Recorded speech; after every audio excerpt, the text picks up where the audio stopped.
청년 정의당 대표로 활동했던 강민진 씨가 당내 인사로부터 성폭력을 당했다고 폭로하면서 정의당도 다시 성비위 논란에 휘말렸습니다. 여야를 가리지 않고 정치권에서 성비위 논란이 끊이지 않는 모습인데요. 나경열 기자가 보도합니다. 정의당에서 활동했던 강민진 씨는 당내 인사로부터 지난해 11월과 올해 두 차례 성폭력 피해를 당했다고 밝혔습니다. 강 씨가 이 사실을 폭로한 지 하루 만에 정의당은 올해 있었던 성폭력 사건은 무관용 원칙으로 대응하겠다고 강조했습니다. 당내 성폭력 사건이 재발한 데 대해서 대단히 안타깝고 송구하게 생각합니다. 하지만 정의당은 지난해 11월 강 씨의 성폭력 피해에 대해 여영국 당대표가 외부에 이를 발설하지 말라고 했다는 강 씨 주장을 놓고선 2차 피해를 우려했기 때문이라고 설명했습니다. 그러면서 당시 강 씨 본인이 이를 성폭행으로 볼 문제가 아니라고 했다고 설명했는데 이에 대해 강 씨는 그런 적이 없다고 반박했습니다.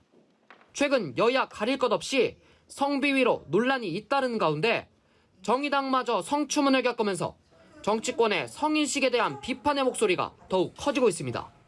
민주당은 박완주 의원을 성비위 문제로 전격 제명했지만 여론의 지탄을 받았습니다.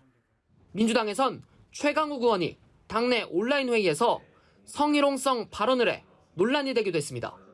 국민의힘의 경우는 당 중앙윤리위원회가 성상납 의혹이 제기된 이준석 대표에 대해 징계 심의를 개시한 상태입니다. 여야는 상대방의 논란을 겨냥해 공방을 이어가고 있습니다. 국민의힘 이준석 당대표는 성상납과 증거인멸 의혹을 받고 있습니다. 그런데 징계 절차를 지방선거 이후로 미루기로 했습니다. 성범죄 DNA는 개선되기는커녕 더 기승을 부리고 있습니다. 성범죄 전문당이라고 해도 대통령실도 성비위 논란을 피해가지 못했습니다. 윤재순 총무비서관이 검찰 재직 시절 두 차례 성비위 문제로 징계성 처분을 받은 점이 알려지면서 야권은 사퇴를 요구하고 있습니다. 연합뉴스 TV 나경열입니다.